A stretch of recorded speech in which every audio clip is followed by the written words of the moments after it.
Hi everyone, my name is Sarvesh and I'll be discussing the first two discussion questions. So I have divided the first question into two parts. So let's move on to the first part. Define leader and leadership.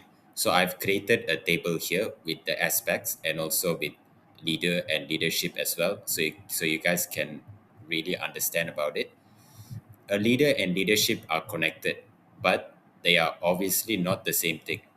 A leader is a person who influences others through their personal qualities and also actions such as vision, integrity, and charisma. Leadership, on the other hand, is the process of guiding and working with a group to achieve shared goals of the company. A leader focuses more on their own qualities and also decisions, while leadership focuses on teamwork, communication, and also motivation. If we look on in terms of development, a leader grows through personal growth and building good traits, whereas leadership skills can be learned and also practiced by anyone through experience and training. The outcomes are also different because a good leader builds trust and confidence among followers, while effective leadership leads to achieved goals and strong team performance. In simple terms, if you guys want to understand it clearly, a leader is the person, and leadership is how that person and the team work together to succeed. Let's go through the second part of the first question, why managers should be leaders. Managers should be leaders because leadership helps them guide people and not just to manage tasks. The first point here is leadership helps in building trust and engagement. When managers act as leaders, they communicate openly, support their employees, and also listen to their concerns. This builds trust, increases motivation, and improves productivity, and makes employees more loyal to the team and also to the organization. The second point is leaders are important for managing change effectively. Workplaces often face uncertainty, such as new technology or even new policies, and employees may feel stressed or confused. A manager who is also a leader can clearly explain the changes, support the team well, and help employees adapt more easily. The third point is leadership helps in creating a positive work culture. A manager who is also a leader will encourage respect, teamwork, and recognition, which leads to a healthier workplace. When employees feel valued and supported, their job satisfaction increases and they are more willing to perform well.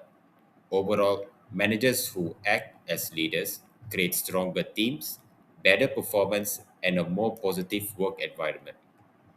For the second question, based on the behavioral theory of leadership, how does the behavior of one leader differ from that of other leaders?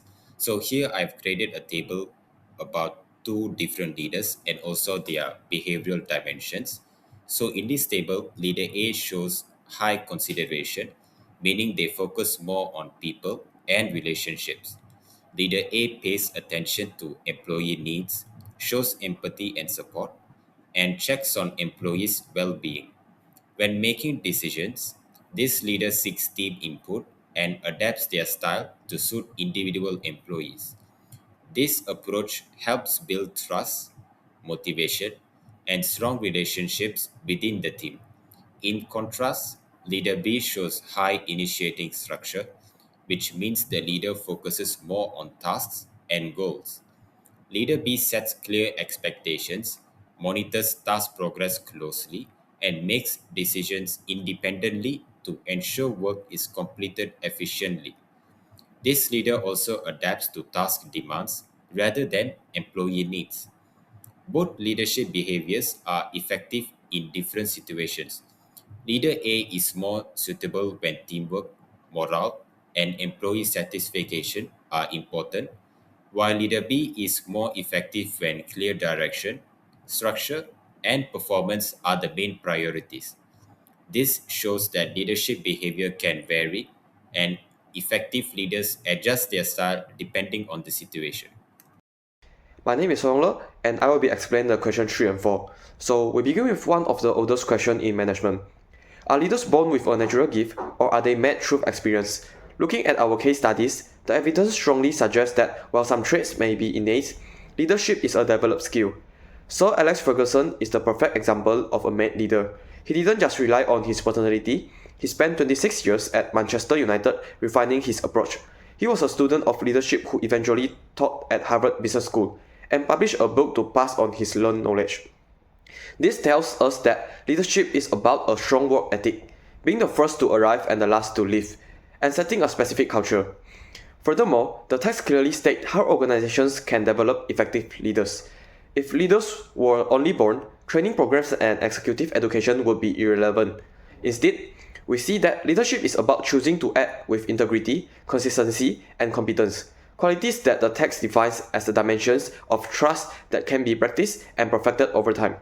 However, being a mad leader isn't just about the leader's own skills. It's about how those skills interact with the people they are leading. This brings us to our second question. Does a leader's success depend on their followers? According to the contingency theory mentioned in our text, the answer is a resounding yes. The theory claims that a leader's effectiveness depends on the situation, which include the follower's abilities and the task structure. For example, the text notes that if a task is highly structured with clear procedures, there is actually less need for a leader to provide direction. Alex Ferguson mastered his contingency approach. He understood that his effectiveness depended on how he treated different players. He would use the hairdryer treatment, shouting with ferocity on some while taking a completely different, softer approach with others to get the best out of them. He realized that some followers needed high-pressure task behavior while others required relationship behavior to thrive. He even took the time to learn the names of support staff and film crews, recognizing that his success was tied to the cooperation of everyone in the building. On the flip side, Sepp Blatter at FIFA failed because he ignored the need for transparency and trust required by his stakeholders. When followers, in this case member countries and fans, lose trust in a leader's integrity and openness, the leader's effectiveness vanishes, regardless of their position. In conclusion, leadership is a two-way street. It is a skill that is made through experience, but it only works when the leader adapts their style to the specific needs and abilities of their followers. My name is Guo Xueqi, and now I'm going to talk about question 12.5. Yes, I think that most managers in real life use a contingency approach to increase their leadership effectiveness. Firstly, the contingency approach suggests that there's no one best leadership style. Leadership effectiveness depends on the situation, and different situations require different leadership approaches. In real life organizations, managers often adapt their leadership style based on the situation. For example, during a crisis or urgent deadline, managers may adopt a more directive style. In contrast, during normal working conditions, they may use a more supportive approach. Moreover, managers also consider employee skill and motivation. Employees who are less experienced may need a closer supervision and guidance, while skilled and motivated employees usually require less control. Although many managers may not formally apply leadership theories, they often use the contingency approach intuitively through experience. By adapting their leadership style, managers are able to improve leadership effectiveness and achieve better outcomes. However, a limitation of this approach is that some managers still rely on one fixed leadership style. This can reduce their effectiveness while situations or employee needs change. In conclusion, most managers do use the contingency approach in real life, even if they are not consciously aware of it. Thank you. Hi everyone, now I would like to present summary for case application 1, which is success theater at General Electric. Number 1, role of FIFA. FIFA is the global governing body responsible for managing and promoting international football. It oversees major international tournaments such as the World Cup and set the rules and regulations for the sport worldwide. Number two, commercial importance of football. Football is a highly profitable industry, especially through major events like the World Cup. Football is not just a sport, but a major global business. It generates huge revenue through broadcasting rights, sponsorship, ticket sales, and merchandise. Events like the FIFA World Cup attracts billions of viewers worldwide, making football one of the most profitable sport industry in the world. Number three, World Cup bidding process. Countries spend large amounts of money competing to host the World Cup. To host the World Cup, countries go through a competitive bidding process. Governments invest large amounts of money to prepare their bids, including infrastructure development and professional efforts. Winning the bid can bring economic benefits, global exposure, and national prestige to the host country. Number four, corruption allegation. Serious corruption allegation emerged during the bidding process for the 2018 and 2022 World Cups. These allegations included bribery and collusion involving FIFA officials and bidding countries. As a result, FIFA's credibility and reputation were severely damaged. Number five, investigation into FIFA.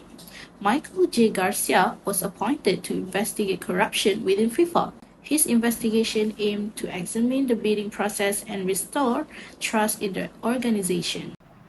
Hello, my name is Rian Ng. I'll be talking about case application one summary for the last 5 points, and also the first two questions for case application one. So, moving on to case application one summary, which is the first one. Starting from number six, leadership failure. Senior FIFA leaders failed to act ethically and allowed misconduct to continue for years. Uh, and also FIFA also showed demonstrate lack of transparency due to key decisions and investigation findings were hidden or only partially disclosed to the public. And FIFA also faced breakdown of trust as fans, countries, players, and sponsors lost confidence in FIFA's leadership and processes. FIFA also faced external legal intervention. Law enforcement, not FIFA itself, forced accountability through arrests and investigations. FIFA faced organizational reform, uh, where new leadership and governance reforms were introduced to rebuild credibility and trust. So we can move to the first question of case application one. What does the number of senior FIFA executives being investigated say about the culture at FIFA? When we look at how many senior FIFA executives were investigated and arrested, the key message is that the problem was systemic, not isolated. This was not the result of a few individuals acting alone. Corruption had become embedded in how FIFA operated over many years. This leads to the second point, which is ethical misconduct was tolerated at the top. Senior leaders either participated in an unethical behavior or failed to stop it. Since organizational culture is shaped by leadership, this tolerance sent a strong signal throughout FIFA that unethical actions would be overlooked as long as people remain powerful. Third, third the situation reveals a serious lack of accountability within leadership. Despite long-standing allegations, many executives remain in their positions until external authorities intervene. This shows that FIFA's internal governance systems were weak and ineffective. Fourth, secrecy and lack of transparency were normalized within the organizations. The World Cup bidding process lacked openness, and when Michael J. Garcia completed his investigation, FIFA refused to publish the full report. This secrecy created an environment where corruption could continue without challenge. Finally, FIFA's culture clearly showed that power was prioritized over integrity. Leaders focus on maintaining influence and control rather than protecting fairness and ethical standards. Over time, this destroyed FIFA's credibility and public trust. Moving on to the next question, which is question 2 for case application 1. Of the 8 suggestions for building trust, which do you think should have been the focus for FIFA? Think about Michael J. Garcia's report. First of all, the most important principle FIFA should have focused on was transparency. By refusing to release Garcia's full report, FIFA appeared dishonest and defensive. Transparency is essential for rebuilding trust, and without it, reform efforts lack credibility. Second, accountability. FIFA failed to discipline those involved in wrongdoing until law enforcement acted. Holding leaders accountable early would have shown a genuine commitment to ethical reform. Third, FIFA needed to demonstrate integrity. Publishing only a selective summary of the Garcia report suggested manipulation of facts to protect leadership. This further damaged trust and led to Garcia's resignation. And finally, openness in communication was critical. FIFA did not communicate honestly with fans, member nations, or sponsors. Clear and truthful communication could have reduced speculation and helped restore legitimacy. In conclusion, FIFA's crisis was not just about corruption, but about leadership failure and broken trust. Transparency and accountability, integrity, and open communication were the foundations FIFA needed to focus on in order to rebuild its reputation under new leadership. That's all from me. Thank you. Now, I'm going to answer question 12-13. What does the case say about Blatter's style of leadership? The case clearly illustrates that Sepp Blatter employed an autocratic leadership style. First, centralized decision-making.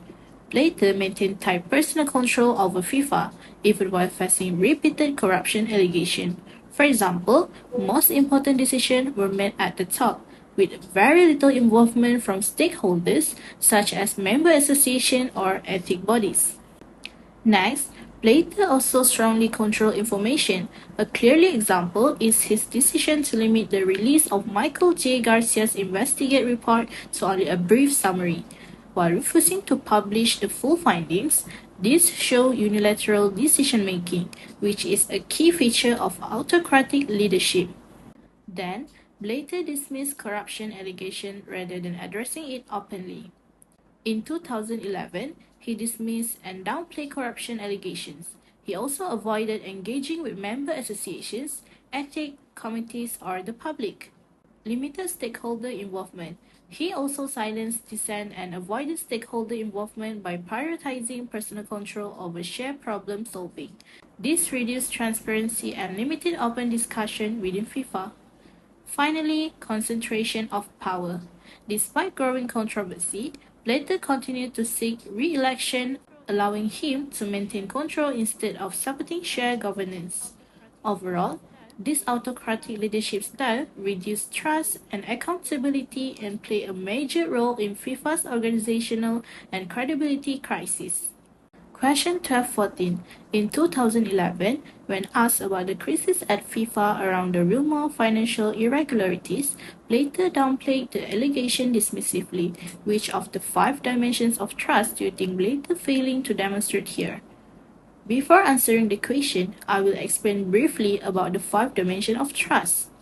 The 5 dimensions of trust explain how trust in leadership is developed and maintained. First, integrity.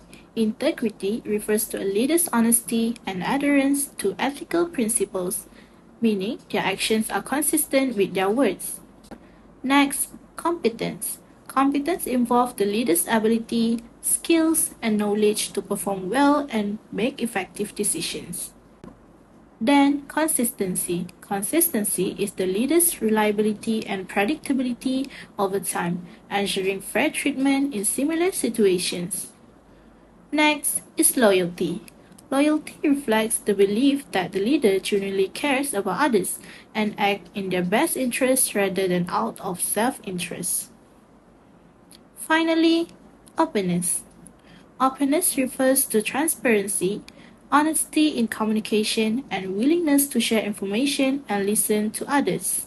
Together, these dimensions form the five dimensions of trust, which is essential for effective leadership and strong organizational relationships. Question 1214. In 2011, when asked about the crisis at FIFA and the rumors of financial irregularities, Blatter downplayed the allegation dismissively. Which dimensions of trust was he failing to demonstrate? Blatter was failing primarily in the integrity, loyalty, and openness dimensions of trust. Trust is considered the essence of leadership and is built on a leader's honesty, ethical behavior, and concern for others. First, integrity was compromised because Blatter dismissed credible corruption allegations rather than addressing the openly and ethically. Integrity requires leaders to act consistently with moral and ethical values. By minimizing corruption claims and limiting disclosure, Blatter weakened confidence in its honesty and ethical standards. Second, Blatter failed to demonstrate loyalty, which refers to the belief that a leader genuinely cares about the well-being of stakeholders. His dismissive attitude suggested indifference toward the concern of players, fans, sponsors, and member associations. Leaders who lack loyalty are perceived as self-interest, which erodes trust during time of crisis. Third, Blatter failed in openness, which are critical for maintaining trust in leadership. Blatter failed to share complete and accurate information, especially during organizational crises. The refusal to release the full Garcia report reinforced perceptions that FIFA leadership was concealing wrongdoing. Together, these failures significantly damaged trust in FIFA's leadership. Leadership research emphasized that once trust is lost, it is extremely difficult to rebuild, particularly in global organizations with diverse stakeholders. Blatter's inability to demonstrate key trust dimensions intensified FIFA's crisis and highlighted the importance of ethical and transparent leadership. Hello everyone, I'm Nusaiba Tassin from Tutorial 1 Group 4. Today I will present question 415. For Infantino to succeed, what leadership style do you think would be most effective? Firstly, why does FIFA need a new leadership style? For Infantino to succeed as FIFA's president, a fundamental change in leadership style is required. FIFA's credibility was severely damaged by corruption scandals, weak governance, and a lack of transparency under the previous leadership. Trust from stakeholders such as players, club members, national association, and fans was significantly eroded. In this context, traditional authority-based leadership is ineffective. Instead, Infantino must adopt leadership style that emphasize ethics, transparency, and long-term cultural reforms to restore confidence and legitimacy within the organization. Next, we move on to one of the possible leadership styles for Infantino to succeed. Ethical leadership, restoring integrity and trust. Ethical leadership should be the foundation of Infantino's approach. Ethical leadership focuses on integrity, honesty, and fairness in decision making. Given FIFA's history of bribery and corruption, Infantino must demonstrate strong moral principle and ensure decisions are guided by ethical standards rather than personal or political interests. This includes reinforcing strict government rules, holding officials accountable regardless of their ranks, and leading by example. By consistently acting ethically, Infantino can begin to rebuild trust and signal that unethical behavior will no longer be tolerated within FIFA. Next, we move on to another leadership style, transformational leadership, changing FIFA's culture. In addition to ethical leadership, transformational leadership is essential for long-term reform. Transformational leaders focus on changing organizational culture by inspiring individuals to embrace new values and behaviors. In FIFA's case, corruption is not just isolated but embedded within the organization's culture. For Infantino, must therefore articulate a clear vision centered around transparency and accountability, motivating officials to commit to ethical conduct and encouraging responsibility at all levels. This leadership style is effective because it motivates beyond rules and compliance. helping creating a culture where ethical behavior becomes the norm rather than just expectation. Next, we move on to transparent and participative leadership. Rebuilding credibility. Transparent and participative leadership is also crucial for rebuilding FIFA's credibility. Transparency involves openly sharing information, particularly regarding governance, finance, and investigation. Participative leadership, on the other hand, encourages stakeholder involvement in decision making by reducing secrecy and increasing accountability. By engaging member association, players, and clubs, Infantino can foster trust and demonstrate that FIFA is no longer operating behind closed doors. Moreover, independent oversight mechanism can further strengthen this approach by ensuring decisions are subjected to scrutiny and fairness. Lastly, which leadership style is the most effective for Infantino? In conclusion, for Infantino to succeed, the most effective leadership approach is a combination of ethical, transformational, and transparent leadership. Ethical leadership restores moral credibility, whereas transformational leadership drives cultural change. And lastly, transparency rebuilds stakeholder trust. Together, these leadership style addresses both immediate trust crisis and FIFA's long-term governance challenges. By adopting this integrated leadership approach, Infantino can restore FIFA's legitimacy and ensure sustainable leadership for the future. Case application 2, Developing Gen Y Leaders Summary, which focuses on the leadership of Sir Alex Ferguson at Manchester United. Ferguson's leadership had a strong impact on the club's long-term success, as he was the key factor behind Manchester United's achievement over more than 2 decades. His success was not only based on results but also on how he managed people effectively. He demonstrated emotional intelligence by understanding players' emotions and motivations, which allowed him to manage them more effectively. At the same time, he maintained strong discipline by addressing unacceptable behavior immediately to ensure accountability within the team. In addition, Ferguson showed adaptability by adjusting his leadership style to suit different players.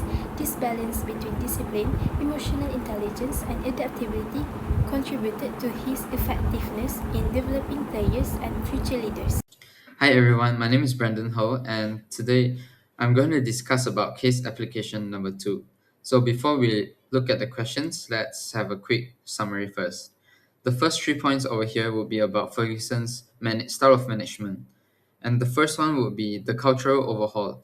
Ferguson transformed the club by eliminating a damaging drinking culture and modeling a tireless work ethic. And the second point would be organizational unity. He fostered a sense of belonging by learning the names of all support staff and treating the entire club as one large team. This is because Ferguson believes that the football club isn't just about the football players but also the supporting staffs as well. The third point is identity and representation. Ferguson mandated strict dress codes, such as wearing club blazers, especially when the players are out representing the club, to ensure players represented the organization with professional pride. And the fourth one is similarity to Steve Jobs. This is because the former CEO David Gill compared Ferguson's terrifying drive and competitive success to that of Apple's Steve Jobs. And they also have similarities when it comes to their style of management. The fifth one is academic legacy. After winning 38 trophies, Ferguson moved into executive education at Harvard Business School to share his leadership insights. And now let's move on to the first question in the next slide. Alright, so for the first question, question 12-16. What leadership theories do you feel Ferguson's actions support? So I think it is very obvious that Ferguson's actions support situational leadership theory, SLT. This is because Ferguson would vary his managing style, shouting at some players and taking a different approach with others. This shows that he understands that every player has a different style and he needs to adapt to their styles and change his attitude towards each player in order to bring out the best out of them. This matches the SLT premise that there is no single best style. Instead, a leader must adapt to the readiness of their followers. And the second theory would be path goal theory. This is because Ferguson demonstrated directive leadership through his hairdryer treatment and strict standards, but also supportive leadership by building personal relationships with all staff members. So the next question would be question 12-17. What leadership traits do you see being demonstrated in the case? So the first trait that I see would be drive. And this is because he changed the entire culture of the club and set an example by being the first into the office and last to leave. This shows how much willpower he has. And the second would be self confidence. When his captain openly criticized teammates, Ferguson terminated his contract immediately to protect the club's vision despite the potential media backlash. This shows that he has a lot of confidence, enough to make such bold decisions. And the third trait would be drop relevant knowledge. Ferguson's deep understanding of the sport and his players allowed him to make conscious choices to vary his managing style. He knew exactly when to use the hairdryer treatment and when to use a softer approach to get the best out of each individual. That's all from me. Thank you. Moving on to question 1218, emotional intelligence played a major role in Alex Ferguson's success as a leader. Firstly, Ferguson was effective in managing relationships and emotions. He understood players' emotion as well as his own, and he balanced strict discipline with empathy and personal support. This helped build trust, loyalty, and respect within the team. Secondly, he understood individual differences among players. Ferguson acknowledged that players had different personalities and emotional needs, so he adjusted his motivational and communication techniques accordingly.